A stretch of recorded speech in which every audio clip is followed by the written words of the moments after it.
शिवाय। श्री रुद्र संहिता पंचम खंड 46वां अध्याय युद्ध की समाप्ति। सनत कुमार जी बोले, हे महामुनि, जब भगवान शिव पाशुपत व्रत को पूरा करने के पश्चात मंदराचल पर्वत पर लौटे तो उन्होंने देखा कि दैत्येंद्र अंधक ने अपनी विशाल सेना के साथ पुनः आक्रमण कर दिया है। उनके वीरगण और अनेकों रूप धारण किए देवियां अंधक और उसकी सेना से युद्ध कर रही है। ये देखकर भगवान शिव को बहुत क्रोध आया कि मेरी अनुपस्थिति में इस दुष्ट दैत्य ने मेरी पत्नी को परेशान किया है। क्रोधित देवादिदेव महादेव जी अंधक से युद्ध करने लगे, परंतु दैत्येंद्र बहुत चालाक था। उसने गिल नामक दैत्य को आगे कर दिया। स्वयं उसने दैत्य सेना सहित गुफा के आसपास के वृक्षों और लताओं को तोड़ दिया। तत्पश्चात उस दैत्य अंधक ने एक एक करके सबको निगलना शुरू कर दिया। अंधक ने नंदीश्वर सहित ब्रह्मा, विष्णु, इंद्र, सूर्य और चंद्रमा व समस्त देवताओं को निगल लिया। ये देखकर भगवान शिव को बहुत क्रोध आया। उन्होंने अंधक पर अपने तीक्ष्ण बाणों का प्रहार करना शुरू कर दिया, जिसके फलस्वरूप दैत्यराज ने विष्णु सहित ब्रह्मा, सूर्य, चंद्रमा और अन्य देवताओं को वापस उगल दिया। उधर शिवगणों ने देखा कि दैत्य गुरु युद्ध में मारे गए राक्षसों को अपनी संजीवनी विद्या से पुनः जीवित कर रहे हैं। इसी कारण दैत्यों का मनोबल कम नहीं हो रहा है। अब शिवगणों ने चतुराई का परिचय देते हुए दैत्य गुरु शुक्राचार्य को बंधक बना दिया और उन्हें भगवान शिव के पास ले गए। जब शिवगणों ने ये बात भगवान शिव को बताई तो क्रोधित शिव जी ने शुक्राचार्य को निगल लिया। शुक्राचार्य के वहाँ से गायब हो जाने पर दैत्यों का मनोबल गिर गया और वे भयभीत हो गए। ये देखकर देवसेना ने उन दैत्यों को मार मार कर व्याकुल कर दिया। इस प्रकार युद्ध और भीषण होता जा रहा था। दैत्यराज अंधक ने अब युद्ध को जीतने के लिए माया का सहारा लिया। भगवान शिव और अंधक के बीच सीधा युद्ध शुरू हो गया। भगवान शिव अपने प्रिय त्रिशूल से लड़ रहे थे। युद्ध करते करते दैत्यराज के शरीर पर शिव जी जैसे ही त्रिशूल का प्रहार करते, उसके शरीर से निकले हुए रक्त से बहुत से दैत्य उत्पन्न हो जाते और युद्ध करने लगते। ये देखकर देवताओं ने देवी चंडिका की स्तुति की। तब चंडिका तुरंत युद्धभूमि में प्रकट हो गई और उन्होंने भगवान शिव को प्रणाम किया। शिव जी का आदेश पाकर देवी चंडिका उस अंधक नामक असुर के शरीर से निकलने वाले रक्त को पीने लगी। इस प्रकार अंधक का रक्त जमीन पर गिरना बंद हो गया और उससे उत्पन्न होने वाले राक्षस भी उत्पन्न होने बंद हो गए। फिर भी अंधक अपनी पूरी शक्ति से युद्ध करता रहा। उसने भगवान शिव पर बाणों से प्रहार करना शुरू कर दिया। युद्ध करते करते भगवान शिव ने अंधक का संहार करने के लिए त्रिशूल का जोरदार प्रहार उसके हृदय पर किया और उसे भेद दिया। उन्होंने उसे ऐसे ही ऊपर उठा लिया। सूर्य की तेज किरणों ने उसके शरीर को जला दिया। इससे उसका शरीर जर्जर हो गया। मेघों से तेज जल बरसा और वह गीला हो गया। फिर हिमखंडों ने उसे विदीर्ण कर दिया। इस पर भी दैत्यराज अंधक के प्राण नहीं निकले। अपनी ऐसी अवस्था देखकर अंधक को बहुत दुख हुआ। वे हाथ जोड़कर देवादिदेव भगवान शिव की स्तुति करने लगा। भगवान शिव तो भक्त वत्सल हैं और सदा ही अपने भक्तों के अधीन रहते हैं, तब भला वे अंधक पर कैसे प्रसन्न होते। उन्होंने अंधक को क्षमा करके अपना गण बना दिया। युद्ध समाप्त हो गया। सब देवता हर्षित होकर भगवान शिव की स्तुति करने लगे। भगवान शिव देवी पार्वती को साथ लेकर अपने गणों सहित कैलाश पर्वत पर चले गए। सभी देवता अपने अपने लोकों को वापस लौट गए। 47वां अध्याय शिव द्वारा शुक्राचार्य को निगलना। व्यास जी बोले, हे ब्रह्मापुत्र सनत कुमार जी, शिवगणों द्वारा जब शिव जी को ये ज्ञात हुआ कि दैत्य गुरु शुक्राचार्य दैत्यों की पुनः जीवित कर रहे हैं और शिव जी उन्हें बंदी बना लाए हैं, तब क्रोधित होकर शिव जी ने शुक्राचार्य को निगल लिया था। तब आगे क्या हुआ? भगवान शिव के उदर में शुक्राचार्य ने क्या किया? क्या भगवान शिव ने उन्हें भस्म कर दिया या फिर शुक्राचार्य अपने तेज के प्रभाव से शिव जी के उदर से बाहर आए? कृपा कर मुझे ये बात बताएं। व्यास जी के इन प्रश्नों को सुनकर सनत कुमार जी बोले, हे व्यास जी, भगवान शिव तो इस त्रिलोक के नाथ हैं। वे साक्षात ईश्वर हैं। इनकी आज्ञा के बिना इस संसार में कुछ भी नहीं होता। उनके कारण ही ये संसार चलता है। भगवान शिव के कारण ही देवताओं की हर युद्ध में जीत होती है। अंधक कोई साधारण दैत्य नहीं था। उसे ये बात ज्ञात थी कि वह त्रिलोकीनाथ भगवान शिव को नहीं जीत सकता। इसलिए वे अपने दैत्य कुल की रक्षा करने के लिए सर्वप्रथम अपने आराध्य दैत्य गुरु शुक्राचार्य के चरणों में गया और अपने गुरु की वंदना करने लगा। तब उन्होंने प्रसन्न होकर उसे आशीर्वाद दिया। दैत्यराज अंधक ने गुरु शुक्राचार्य से मृत संजीवनी विद्या द्वारा मरे हुए असुरों को जीवित करने की प्रार्थना की। शुक्राचार्य ने अपने शिष्य अंधक की प्रार्थना स्वीकार कर ली और युद्धभूमि में आ गए। शुक्राचार्य ने भगवान विद्वेष यानी शिव का स्मरण कर अपनी विद्या का प्रयोग आरंभ किया। उस विद्या का प्रयोग करते ही युद्ध में मृत पड़े दैत्य अपने अस्त्र शस्त्र लेकर इस प्रकार उठ खड़े हुए मानो इतनी देर से सोए पड़े हों। ये देखकर दैत्य सेना में अद्भुत उत्साह का संचार हो गया।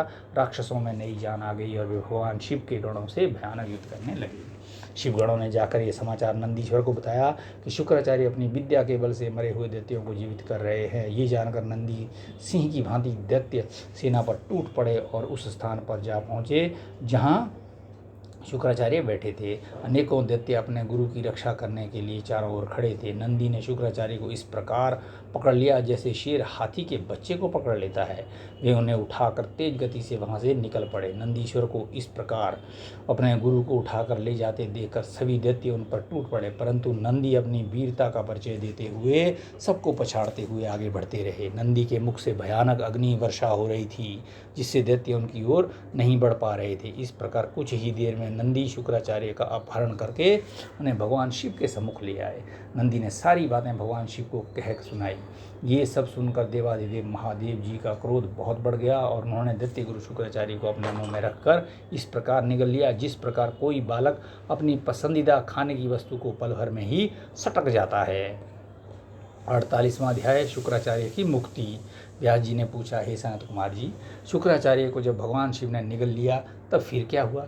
ये प्रश्न सुनकर संत कुमार जी बोले, हे महर्षि, भगवान शिव ने क्रोधित होकर जब दैत्यों के गुरु शुक्राचार्य को निगल लिया तब वे शिव जी के उदर में पहुंचकर वहां से बाहर निकलने के लिए बहुत चिंतित हो गए और अनेक प्रकार के प्रयत्न करने लगे।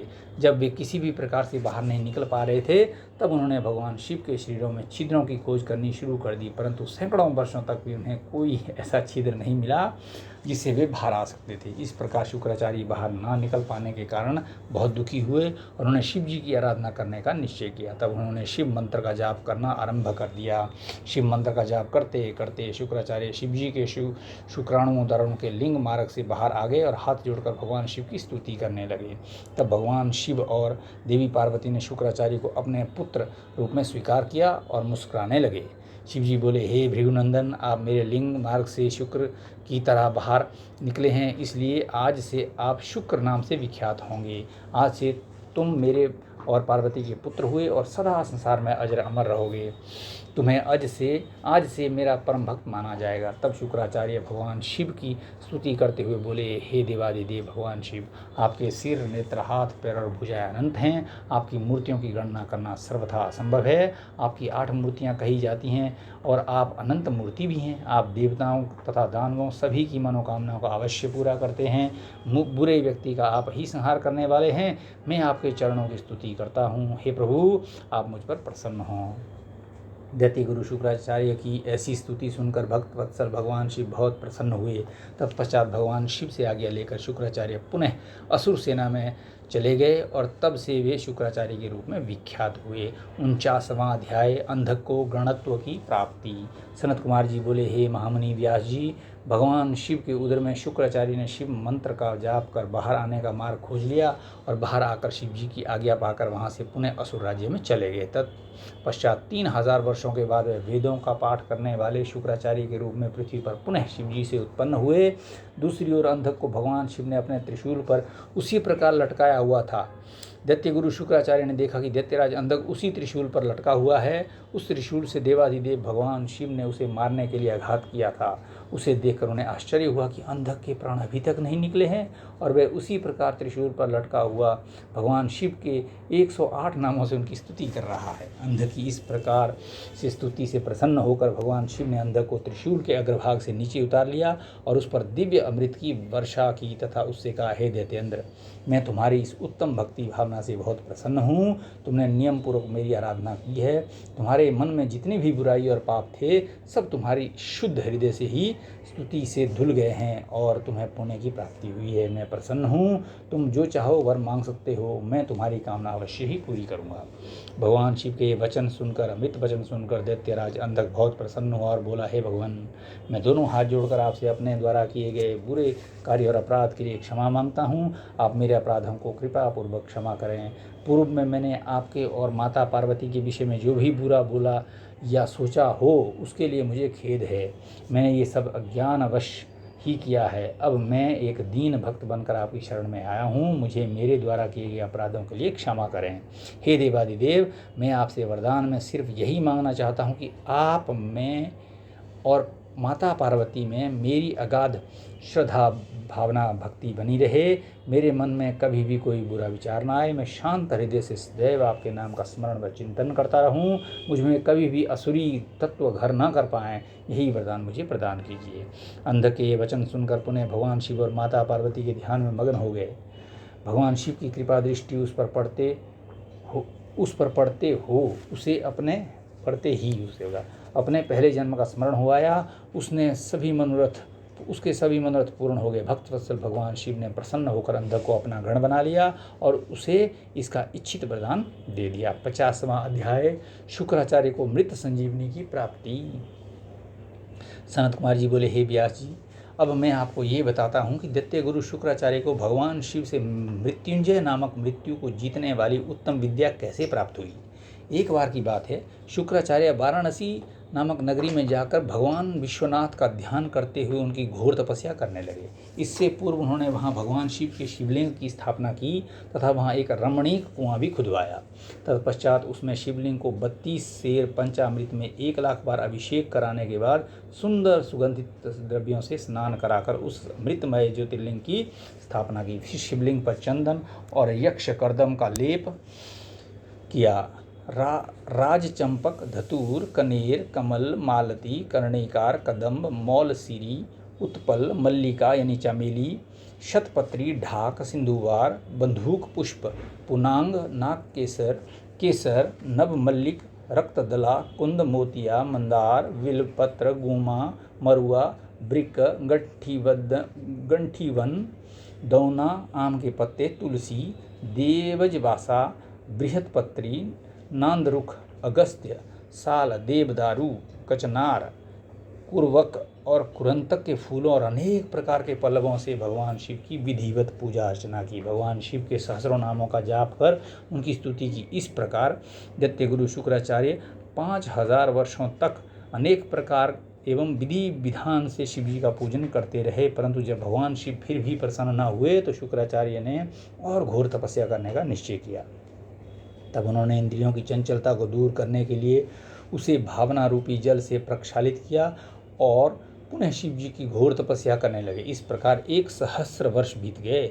तब भृगुनंदन शुक्राचार्य की दृढ़तापूर्वक की गई उत्तम तपस्या को देखकर भगवान शिव बहुत प्रसन्न हुए और उन्होंने अपने प्रकाशमय रूप के साक्षात दर्शन शुक्र को देने का निश्चय किया। पिनाकधारी भगवान शिव शुक्राचार्य द्वारा स्थापित किए गए शिवलिंग में से प्रकट हो गए और बोले, हे भृगुनंदन महामुने, मैं आपकी इस घोर तपस्या से बहुत प्रसन्न हूँ। आप अपना इच्छित वर मुझसे मांग सकते हैं। आपकी प्रत्येक इच्छा में अवश्य पूरी करूंगा। मांगो, क्या मांगना चाहते हो। भगवान शिव के इस प्रकार के वचनों को सुनकर शुक्राचार्य ने देवादिदेव भगवान शिव को प्रणाम किया और सिर झुकाकर अंजलि बांधकर जय जय का उच्चारण करते हुए भगवान शिव की बहुत स्तुति की और शिव जी के चरणों में ही लेट गए। तब भगवान शिव ने उन्हें अपने चरणों से ऊपर उठाया और अपने हृदय से लगा दिया। तब भगवान शिव बोले, हे शुक्र, आपने जो ये मेरा ज्योतिर्लिंग स्थापित किया है, इसकी नियम पूर्वक कठिन आराधना की है, इससे मैं तुम पर बहुत प्रसन्न हूँ। कहो, क्या मांगना चाहते हो। देवादिदेव महादेव जी के वचन सुनकर शुक्र पुनः उनकी स्तुति करने लगे। तब भगवान शिव ने देखा कि शुक्राचार्य कुछ नहीं मांग रहे हैं। तब भगवान शिव, जो कि सबके हृदयों की बातें जानते हैं, संसार की कोई वस्तु उनसे ना तो कभी छिपी है और ना कभी छिप सकती है, मुस्कुराकर बोले, हे भृगुनंदन, हे महातपस्वी शुक्र, आप निश्चय ही मेरे परम भक्त हैं। आपने इस पवित्र काशी नगरी में मेरे ज्योतिर्लिंग की स्थापना करके उत्तम मन से भक्तिमय आराधना की है। जिस प्रकार एक पुत्र अपने पिता का आदर एवं पूजन करता है, तुमने उससे भी बढ़कर कार्य किया है। अतः मैं तुम्हें ये वरदान देता हूँ कि तुम अपने इसी रूप में मेरे उदर में प्रवेश करोगे तथा मेरे इंद्रिय मार्ग से निकलकर मेरे पुत्र के रूप में जन्म ग्रहण करोगे। तुम्हें मैं अपनी मृत संजीवनी नामक विद्या भी प्रदान करता हूँ, जिसे मैंने अपने तपोबल द्वारा रचा है। तुम्हारे अंदर तप की अनमोल निधि है, जो कि तुम्हारी योग्यता है। इस विद्या का प्रयोग तुम जिस मृत जीव पर करोगे, वह निश्चय ही जी उठेगा। तुम आसमान में चमकते हुए तारे के रूप में स्थित होगे और सभी ग्रहों में प्रधान माने जाओगे। जब तुम्हारा उदय होगा, वह समय अति शुभ माना जाएगा और उसमें विवाह एवं सभी धर्म कार्य किए जाएंगे। सभी नंदा अर्थात प्रतिपदा, षष्ठी, एकादशी तिथियां अत्यंत शुभ मानी जाएंगी। तुम्हारे द्वारा स्थापित किया गया ये ज्योतिर्लिंग इस संसार में तुम्हारे ही नाम अर्थात शुक्रेश के नाम से विख्यात होगा। जो मनुष्य श्रद्धा और उत्तम भक्ति भाव से इसकी पूजा अर्चना करेंगे, उन्हें सिद्धि की प्राप्ति होगी। जो मनुष्य पूरे वर्ष शुक्रवार के दिन शुक्र ताल में स्नान कर शुक्रेश लिंग की अर्चना करेंगे वे सौभाग्यशाली होंगे और उन्हें पुत्र की प्राप्ति होगी। ये कहकर देवाधिदेव महादेव उसी ज्योतिर्लिंग में समा गए। तत्पश्चात दैत्य गुरु प्रसन्न मन से अपने धाम को चले गए। ओम नमः शिवाय।